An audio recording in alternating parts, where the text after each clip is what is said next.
Okay, hey everybody, it's Chris Beery. Most of y'all know me. I'm on the Beery Nice Homes team. I'm homesick today. I had support audio. That wasn't a fake cough. I just had to clear my throat and the tea. I was getting restless being in bed, so I decided to make a video. We get a lot of compliments and comments on our offers when we submit them. You can ask my assistant. We're actually pretty particular about what we fill out. I think a lot of that has to do with my dad. Most of y'all have had a run-in with him at least once or twice. He's kind of a stickler for having things neat and clean, and I didn't really understand why until you really start getting compliments and you see a higher rate of success on getting your offers accepted when they're submitted clean and fully filled out and organized. And so I'm just going to go through the process of what we do to have our offers just be as well packaged as possible and why we do it this way. I'm not an attorney, so there are plenty of things that I could easily be doing wrong. Don't necessarily take my advice. I'm just going to show you what we do to fill out a contract and what we consider fully filled out, what we consider clean and well presented. And the goal is really to submit something that the seller can just sign and send back to you. No changes, no additions, no subtractions or anything that needs to be made, nothing superfluous. But yeah, we found that we have a really high success rate when we submit an offer that's fully filled out and clean and correct the first time.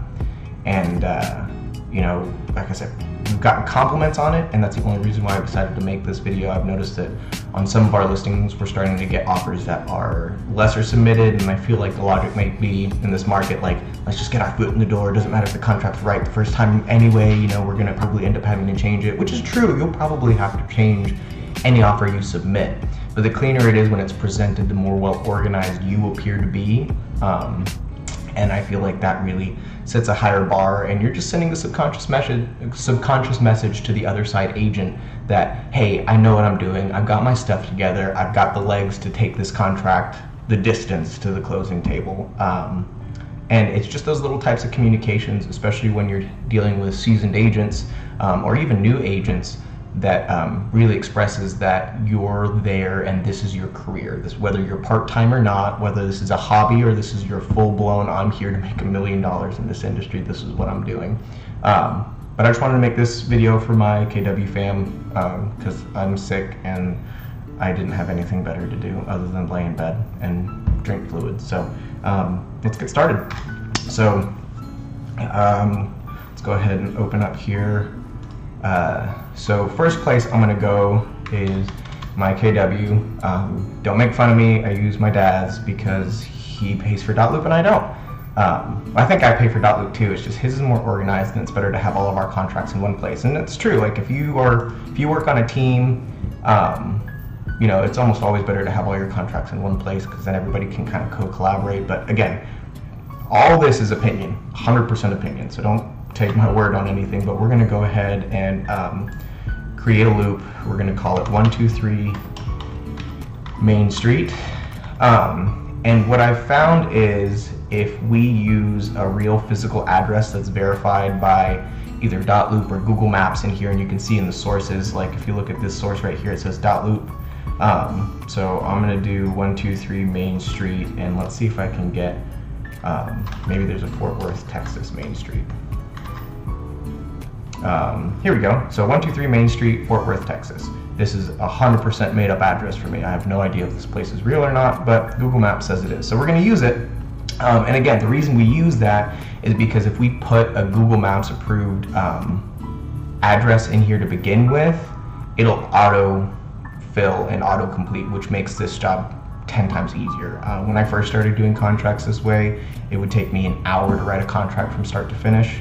And now I don't do as many of them because, as most of you know, I shifted more over to commercial, but when I do still have to do this, it takes me less than 10 minutes to write an offer from scratch. So we're going to go ahead and create this loop here. And what I found is doing some upfront work really makes things easier just right here before you even just kind of like stop everything you're doing and just do some housekeeping right now. Go ahead and select this transaction type as a purchase. And we're going to create a pre-offer, because again, this is a house that's on the market. Our clients have seen, they've liked, we've showed it to them, and we've run comps, we've given them all the research that they asked for, and they're confident they want to submit an offer. We're going to go ahead and add a John Doe buyer, and you want to go ahead and put in his email address as well. So let's do jdoe@yahoo.com, and hopefully that doesn't kick back.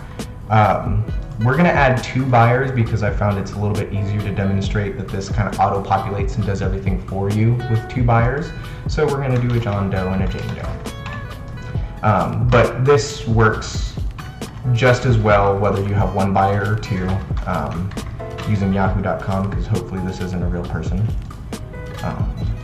Okay, so we have our John Doe and Jane Doe set. We have our Dotloop settings corrected. So now at this point, I'm going to go ahead and start pulling in some templates. So if you haven't done this already, I'm actually not 100% sure how to do this, but we actually have a buyer's loop set up to where I want to say 90% of our documents are there.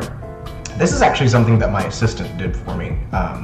And before that, previous assistant, and then before that, my dad did a long time ago. But we have our assistant really keeping up and making sure all of our up-to-date documents are here, and even then it's not perfect, so I still have to go look and search for documents sometimes, and I'll show you how to do that here in a second. So we're going to go ahead and get our disclosures added. So our IBS always goes in there.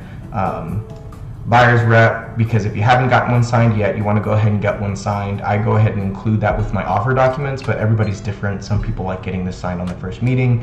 I actually get it signed on first offer, but I get it signed 100% of the time, so that's something to be said. We're going to go ahead and add, so that third-party financing is a little high, but we need it. We need our general information, our wire fraud, protection for get a home inspection, your TILA RESPA authorization, your affiliate disclosure form, info about mineral clauses, 1 to 4 family, which is our fun one.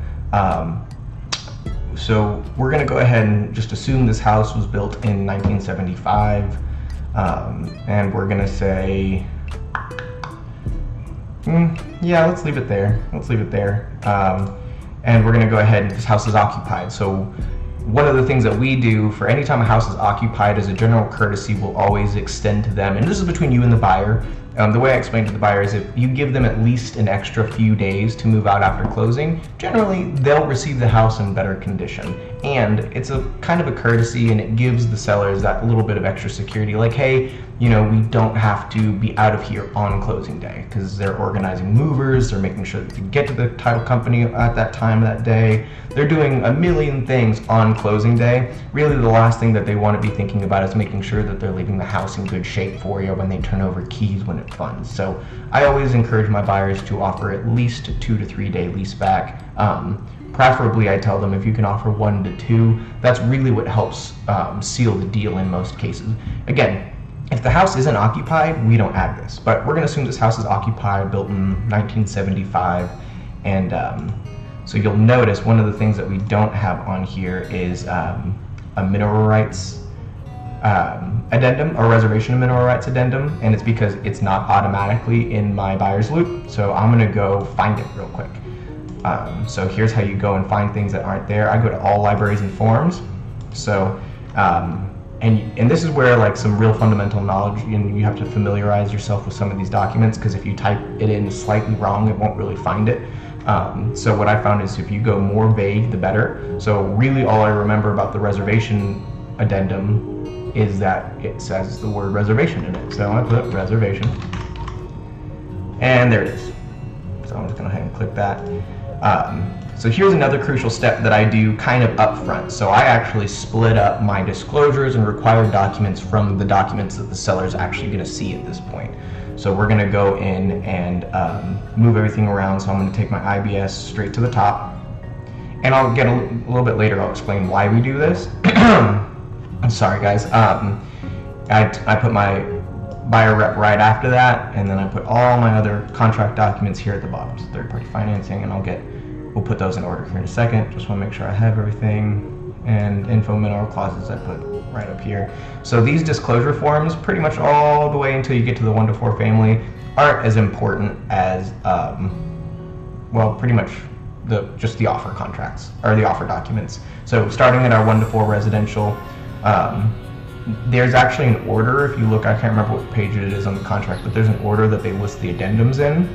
And so I like to put them in that order just because it tends to present a little bit easier, and it's almost kind of common sense. Like right after your contract, your 1 to 4 family contract, the first thing that you're going to want to put is your third-party financing. You want that to be the next thing that they see, because that's the next most important thing. After that, you typically want to put any sort of reservations, and then your lead-based paint, if you have one or you need one, and typically things like residential leases and things like that, I put at the very, very bottom, and the only thing that comes after that would be like the seller's disclosure. If they have a seller's disclosure in the MLS, go ahead and download it into here. We're going to go pull up a test property in the MLS and kind of play around with that and show you how we get those pulled over. Okay, so now we're in the MLS. We're going to, we've got all of our documents in the right order. We're going to look for a test property that, I think I found one that is built in 75, and I can use they've got everything I need. So this is a complete test. We're just pretending this is 123 Main Street in Fort Worth because that's what we're going to use. I chose it because it's built in 75, and they've got a seller's disclosure. So remember I mentioned that we are actually going to add a document via email, and this is really neat. For those of you that you don't know, you can do this in the MLS. I'm actually going to copy that to the clipboard, and I'm going to come over here, and you see in Transaction Desk, I can open this up, and you'll see the seller's disclosure is already here, and instead of having to download it and re-upload it to Dotloop and all that kind of stuff, I can actually from here hit email. For those who didn't see, there's a menu button, those 3 little dots on the right hand side, and hit email. And in recipient email, I'm just going to paste the email that I pulled from Dotloop right here. It's nice and long and really ugly looking. That's actually an email address. And typically the default says send as link. We don't want to do that. We want to send it as an attachment.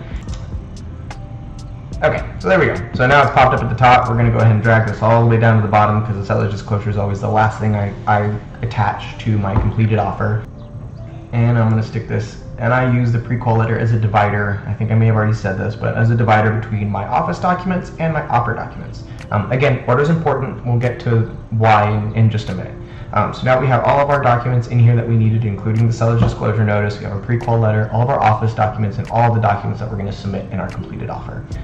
So we're going to go ahead and get started on these documents. So one of the nice things about doing all that upfront legwork in the Dotloop before adding documents is now I can hit autofill, and that'll take me through just about anything. I do add the dates in where they aren't, but you'll see that these buyers can already go ahead and just sign them the way they are. So I'm going to fill these out pretty quickly and just do these in real time so you can see how long it takes me to really do this. So again, there's a couple of things that I still have to do to contract or do to these documents, but for the most part, they're 90% filled out by the time I get here because of that autofill process. So I'll have to fill in my terms and things like that because that's specific to every different document. But this is really what I do. Like this is something I can probably change and just template this to where it's automatically assigned to me and I can just hit sign. But in this particular instance, I have to reassign all of these initials and go through and sign every individual one. But this is really as fast as I do it. This is about how long it takes me to fill out a buyer's rep because everything I've done is already preset. It's sitting in a template and I don't have to mess with it. And you'll see we already have John and Jane are already set to sign both of these documents, so I can just hit save. And remember, I said it takes me 10 minutes to do all this, so I'm going to go through it pretty quickly. If you do have any questions or like why I do the things that I do, feel free to message me on Facebook and I'll go over them in greater detail. But I've just shown you how quick, once you have this stuff set up, you can go through it and make it look really organized and pretty. Like I said, I do click the dates, which may be a little bit more superfluous, but it's something that I don't give my clients permission to do because I just feel like it's easier for me to go through and assign the dates ahead of time. And you'll see I'll go ahead and sign through everything. And in the time that it's taken me to just explain that brief little thing, I'm almost done with all of my office documents. And again, I like to click the dates in because I don't give my buyers permission to do it. And that just gives me a little bit more control. I always give my clients a heads up like, hey, I'm about to send you some documents to sign. It'll be about 10 or 15 minutes. Will you be in a place where you can open this up on your phone or laptop and sign them immediately? And if they say no, I'll wait. Oh wait, like I said, this only takes me 10 or 15 minutes to do, so that's about all the time I need to give them a heads up. And if it's, oh no, we can't do that, it's like, okay, great, just give me a heads up whenever you will be available to do it, and I'll get the documents sent over to you, and I'll fill out the dates appropriately. Sometimes it's the next day, and if that's the case, that's why we want to make sure that we just give them a heads up and let them know when we're going to send those documents over. And it allows us to be a little bit more organized. So you see, I'll go ahead and put these dates in here.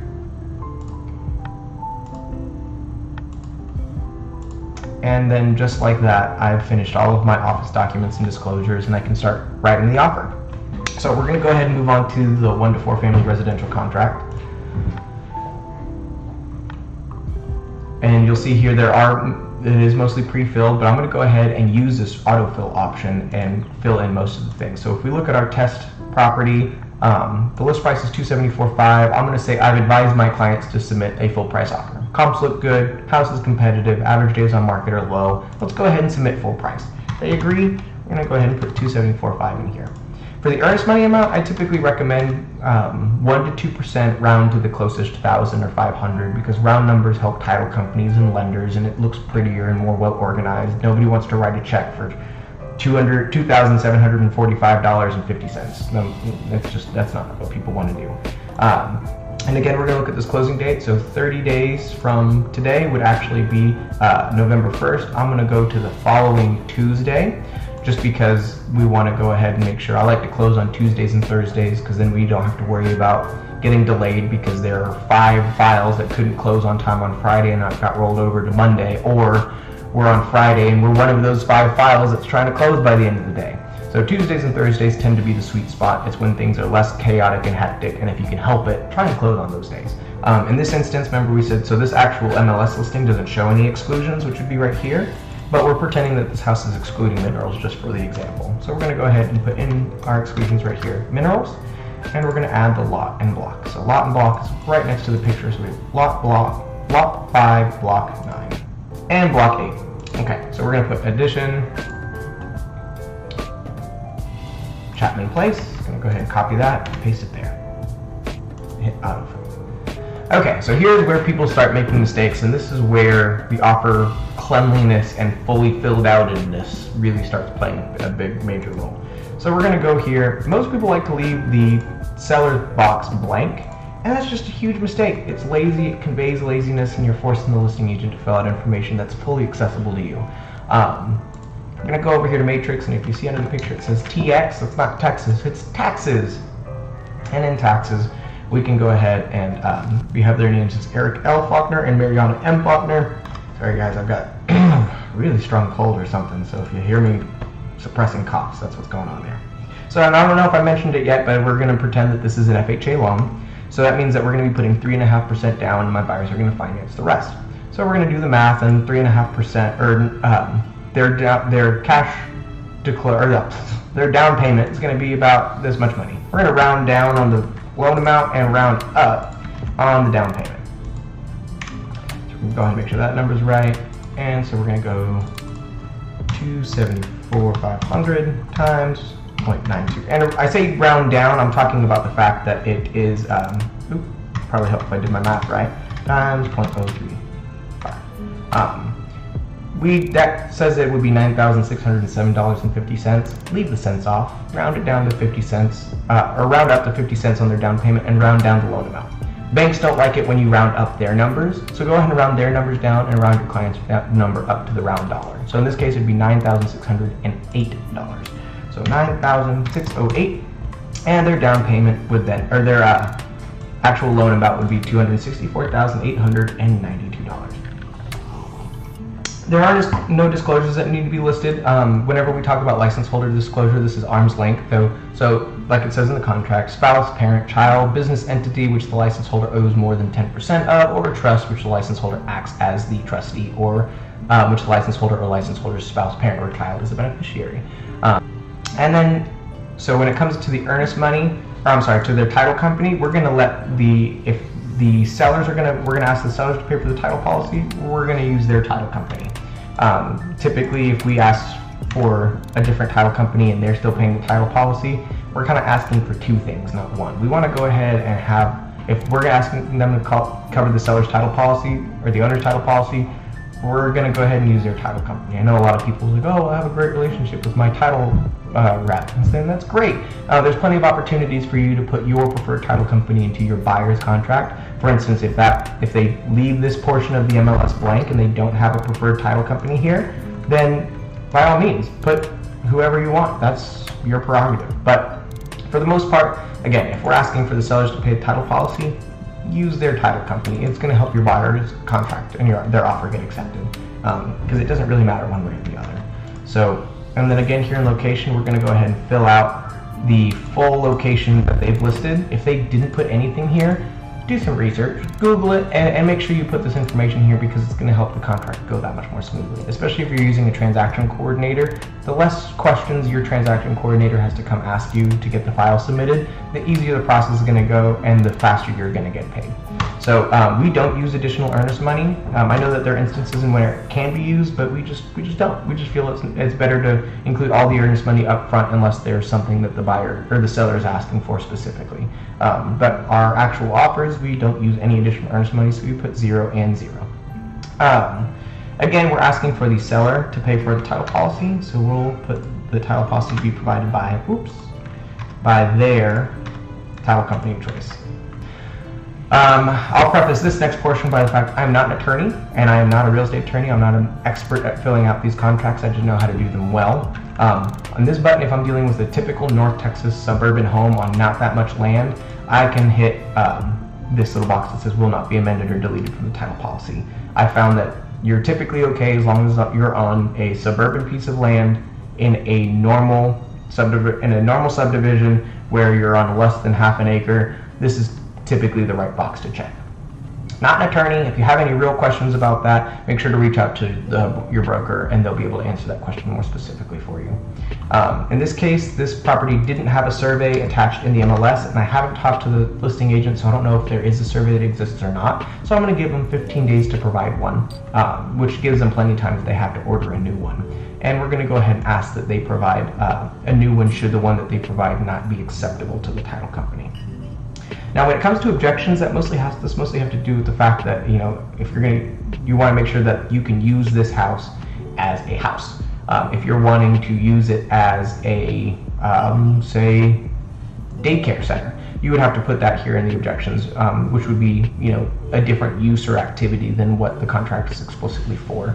And that's where you would list those things. And you can even put that, you know, you would object to this property for whatever reason you can't put a pool in or something like that. That would be listed in these objections here. And then of course your buyer must object earlier closing date, or, you know, I put 5 to 7 days here. Most people like to see it shorter. There's no real magic amount. There's no real logic there. I like 7 days because it gives us ample time after we receive the title commitment to really review it and go in grand detail. And say for whatever reason we get it on a Monday, we have through the following Monday to really figure out what that title commitment means in case my buyers are really genuinely that curious.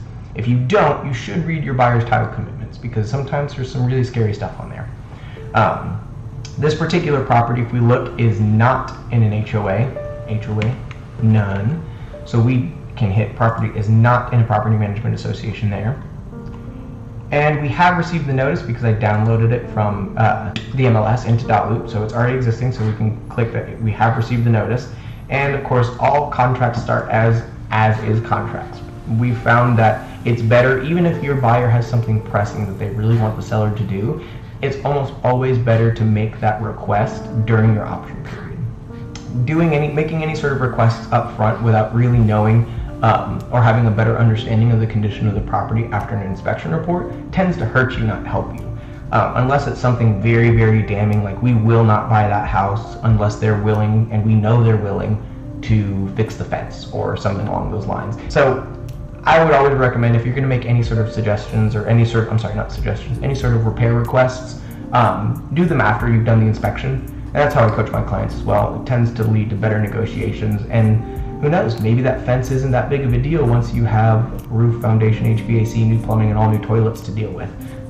Sometimes the fence tends to fade in the way in the distance, and it's not as big a priority as they thought it was when they first saw the house. So I always encourage folks, the contract should start as is. That's what we have option periods and inspections for. Now, when it comes to residential service contracts, I personally use different home warranties depending on the circumstance, the buyer, and the house. In this particular instance, I would say I know, given the size of the house, that a home warranty that I want to buy my buyer is going to be about $575. But that's between you and your client. You do get pushback on this sometimes, and most of the time, if we just have a seller who's adamant about not paying for it, there's enough protections in there. We'll typically, purchase it for our client anyway, and that'll be our closing gift. So we have our closing date that's already been pre-filled, auto-filled for us, excuse me. And we also have possession down here. So we've said that this house is occupied, which, let's see. Oh, no, it really is. And so I've convinced my client to give them a lease back. So we're going to, instead of hitting upon possession upon closing and funding, it's going to be according to a residential lease back that I've already included in the doc, and it's already there. My sellers do not need any other extra settlements or closing costs, so we're going to leave that blank as 0. You'll notice I put little hyphens next to the 0, and that's just so it really emphasizes it's $0, not 100 or not a 10 with a missing 1. It's intentionally 0. And so this next page is all boilerplate, so we can skip past it. And you'll notice at the top of every page is the address that's yellow and highlighted. It tells me that it's auto-filled for me, which is one of the benefits of choosing a Google-approved address when you're creating the loop to begin with. It's easier to do it when you create the loop than it is to go back and fix it. So that's why I do that up front. Here we have all of our addendums, and again, they're in this particular order, which is why I use this to order my addendums in the Dotloop, and I'll explain a little bit later why that's important. So we are reserving minerals in this instance, there is a residential lease, and we do have a lead-based paint addendum because the house was built in 1975. This is between you and your buyer when it comes to the option period. In this case, we'll do $300 for 5 days. I can go into grander detail as to why I'm using those numbers for this instance, but this is just an example. And for a house like this, say I had a buyer who's well qualified for it and it was competitive, I would go $300 for 5 days. But that's between you and your buyer. That's 100% a recommendation, and it's what they feel comfortable with. We do want to ask that these sellers will credit the option period, the option fee, to the sales price at the closing table, and that tends to give a little bit more security. Now, moving on. So this stuff, if your buyer has an attorney, always encourage them, if they'd like to have an attorney review this document, they're 100% willing to, and go ahead and list that attorney here if they'd like to do that. Now here's the page that most new agents and most inexperienced agents feel isn't that important. I'll tell you it is. It's incredibly important, and here's why. Because by leaving any portion of this blank, or for the seller or listing agent to fill out, you're really telling the other side agent that your time is more valuable than theirs. It takes 2 seconds to fill this out, and it really does create a much more complete and uniform offer, and this is where we get our compliments. Thank you for making sure that the offer is full and complete, and that you know exactly what you were doing when you did it. And it does sometimes require a little bit of research, and I'll show you what I mean. So in this case, I'm representing the buyer. So I'm intentionally leaving this blank. You can template this so you don't have to fill it out over and over and over again. But I just want to show you what it takes, how long it takes me to fill out, because I've committed this information to memory, and like most of you should. I imagine most people are going to stick with their broker for a while.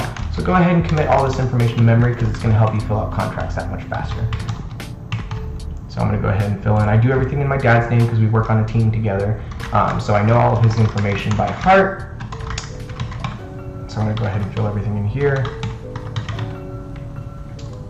And Brandy Kelly is our supervisor. Now, I don't know Brandy's, since Brandy's relatively new, I don't know her license number by heart yet. But what I can do is I'll go over here to search, and under agent, I'll open that in a new tab, and I'll just put in her last name. And because her first name starts with a B, look at that, she's right there at the forefront.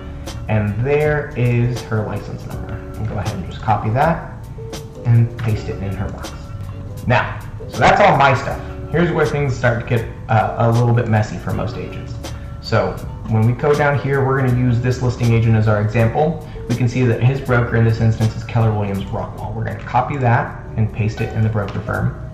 And you'll see on the MLS page on the opposite side of the listing portion is the broker license right here. I'm going to copy that and paste it in the license number for the broker. Now this agent is representing the seller only. So we're going to go ahead and come over here. Rio, I appreciate you letting me use your name for this example. I'm sure everyone in the Keller Williams Arlington office appreciates it. Now we're going to grab his name and his license number, well as his email address. And I'm sure this part is common sense, guys, but I just want to show you that this is how long it takes me to fill out this information from scratch. It's no time at all. It's really not that much of a burden, but it makes a world of difference when you're submitting an offer. And honestly, that's your job, is to represent your client as best as possible. And if you can do that by presenting a clean offer and increase their chances of their offer getting accepted, then you're doing a good job. So let's pretend that this office supervisor wasn't over here, because a lot of agents leave that blank. I want to show you how to get that information very quickly. You'll notice that the broker's name is hyperlinked. I'm going to go ahead and click that, and it's going to open up a new tab, and you'll see I'll have the MLS participant and office supervisor name and stuff here. Now let's say the office supervisor name and the MLS participant are different. We're going to grab the office supervisor's name, because that's who we want on the contract, and we're going to put him there. And let's pretend that they didn't put his license number right here under his name, and let's have to look him up. Again, this is the type of little bits of research. Bob Baker, and here we go. Here's his MLS, here's his license number. Those two boxes, this one right here, the supervisor and his license number, are the most commonly left blank boxes, and they're the biggest pain in the butt for the listing agents to see blank. I'll tell you, I've seen my dad smack his head anytime he receives an offer and that's not filled out, because he lists it in the MLS like this agent. And for those that don't, it takes 2 seconds to do, and it conveys that you are willing to go just 2 extra seconds over the extra mile to make sure that you fill out the contract completely. So let's go ahead and finish this up here real quick, and we'll move on to the addendums. So we've got the listing broker's office address right here through Suite 109. Got his office phone number next to the broker's name. And of course the city, state, and zip. Copy. Okay, and then we leave this portion of it blank because it is not an intermediary contract. So we can leave these portions blank. That is okay. Now, in this particular instance, the listing agent has agreed to pay a buyer's agent commission of 3%. So we're going to put 3% there. And then that's it. That's the 1 to 4 family. This is the page that I think is the most important, the most often left blank. But there are other things that we've talked about that I do encourage filling out to the best of your ability. So we're going to hit save there. We're going to go back. You don't want to hit save and share yet because we're not ready. We've got more documents to sign. We're going to look at the third-party financing addendum and see most of it's pre-filled for us. So I'll just hit autofill. Now this is an FHA loan. I don't remember why, or I actually don't really know why, but I know standard FHA loans are 203B or Section 203B loans, and their loan amount in this instance was $264,892 or something like that. It's not particularly important. Let's see. $264,892. Good. Glad I could remember that. It's a 30-year loan. They got approved for 5.25% interest rate. Let's give them 5.3 just in case the rate changes and they haven't locked it yet. And it's a 30-year loan like all 203B FHA loans. And let's cap the origination fee at 1%. Because that's generally what most of them charge. Unless they're using telemortgage, in which case they don't charge anything. And you can leave that space as a 0. Now, this part is between you and your lender. My lender can typically get a full approval and an appraisal back within 14 to 18 days. And I'll just give him the full 18 days to get that done because this is how long we have, and anything happens to the loan, we can terminate under this approval of financing portion of the third-party financing addendum. Yeah. So we go ahead and leave that as 18 days. You can go longer, you can go shorter. If you want to make it really appealing, you can make this shorter. Just keep in mind you're restricting your buyer's exit strategies by making this a shorter period. So 18 days is typically about all I need, and that's generally acceptable to most people. Okay, and this is an FHA loan, so we have to fill out this portion of the provision. For those of you that don't know, there is nothing that can alter this provision or make it untrue. If it's an FHA or VA loan, the property has to appraise for value, or the buyer can terminate. And there's no addendums or anything you can put in special provisions in the world that can make that untrue. As far as I'm aware, because I'm not an attorney. Have I said that yet? Not an attorney. Nor do I play one on television. Okay, moving on. We have the addendum for reservation of oil.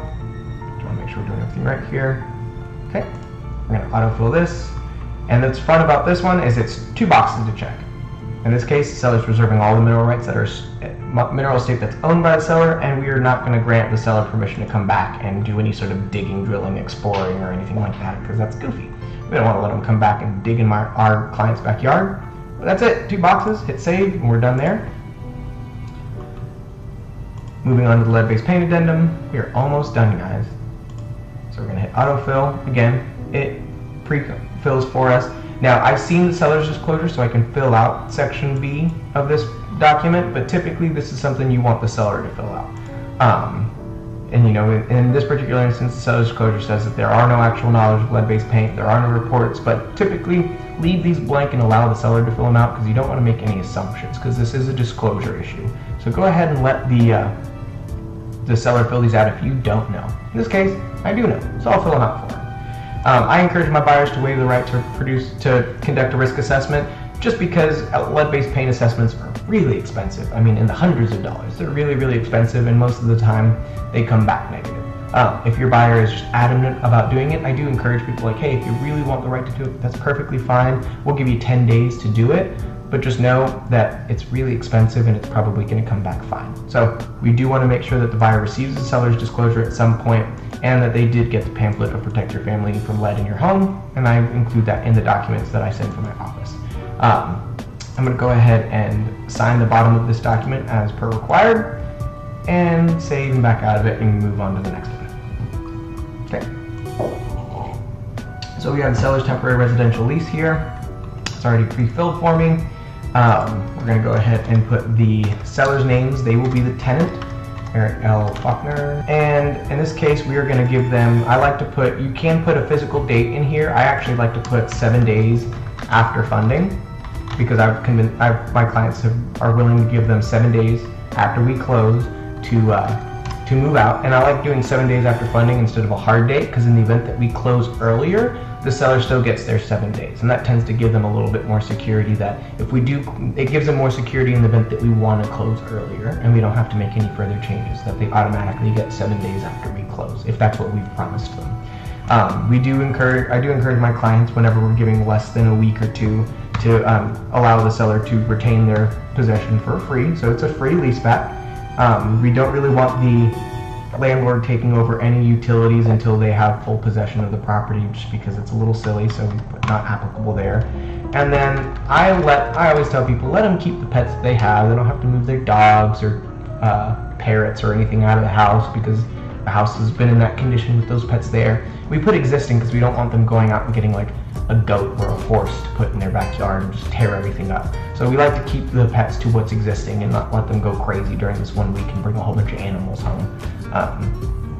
Now we move on. So although it's a free lease, I do always encourage a holdover fee, just because we don't really want them to stay there forever. We want them to have some incentivization to get out of the house. And since we're giving them 7 days for free, it's totally fair to ask them to pay a holdover fee if they stay longer.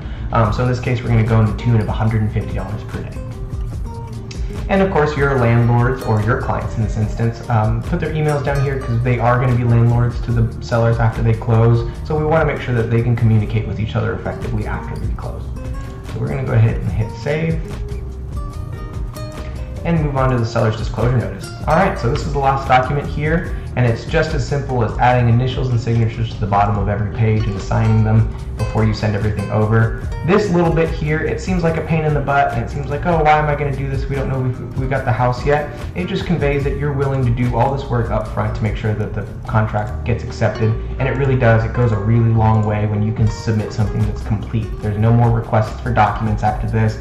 We have a full file and it's complete. There's nothing else we have to do, and it just conveys to the seller and the listing agent that you know what you're doing and you're ready to get this thing closed and you're serious. So I always advise people, if you do have access to the seller's disclosure, go ahead and submit that with the original offer, because it just shows that you are on the ball. You've got your game down, you know what you're doing, and you're ready to get this thing closed as quickly as possible. Okay, so we've got everything assigned. We'll go ahead and hit save. So I'll show you what most people do. So we would just go ahead and click all this and hit share, and that will go to their email addresses so they could sign. Let's pretend they've already signed, and I'll show you how we submit this offer. So what a lot of people will do is they'll just send it in Dotloop over to the listing agent, and they'll include the listing agent down here, or they'll print out every document and send them separately. What I like to do is I actually like to attach or to click all my offer documents, and this is why having them in order is important, with my pre-qual letter first. And if my clients were to write a letter to the sellers, I would include that before the pre-qual as a cover letter. And I'll go over here and I'll hit print, and I'll print it to a PDF. And what that does is it forces the sellers to look at the pre-qualification letter first, or the cover letter, whatever's there. It forces them to look at it first before seeing the rest of our offer. And they're forced to read our offer before they look into our addendums, and they're forced to read our addendums before they get to the seller's closure. And so what you're doing is you're taking control of how your offer is received, which means you're taking control over how your offer is presented. And that's really important when it comes to presenting a clean offer that has a higher likelihood of getting accepted. And the order that this is printed out in is completely dictated by the order that these documents are in Dotloop, which is why putting them in order is so very important, on top of the fact that it's just organized, but it also helps the way it looks when you do go to print these documents out. Okay, so I would hit save, and I would save that as like, offer underscore last name of the buyer, in this case Doe, so offer underscore Doe 10/1/18. And I would submit that with a nice little letter to the listing agent, letting them know how excited I am to work with them. And I'd list some key points about our offer. Hey, it's full price. We are closing at your title company within 30 days, and we look forward to a smooth transaction, and hopefully we can get this one closed as soon as possible. And that tends to be how we win 9 out of 10 offers, is because we're well organized, we're well presented, and we have control over the situation. We get compliments on the organization of our offers and how pretty and well they're presented a lot of the time, and I just wanted to share that with you guys. If you do ever have any questions, you're welcome to come knock on my door. You know where I live, outside the internet cafe. Otherwise, hit me up on Facebook, send me an email, shoot me a text. I'm always happy to answer any questions. Guys, thank you so much for watching this video. It was way better than laying in bed sick all day. So.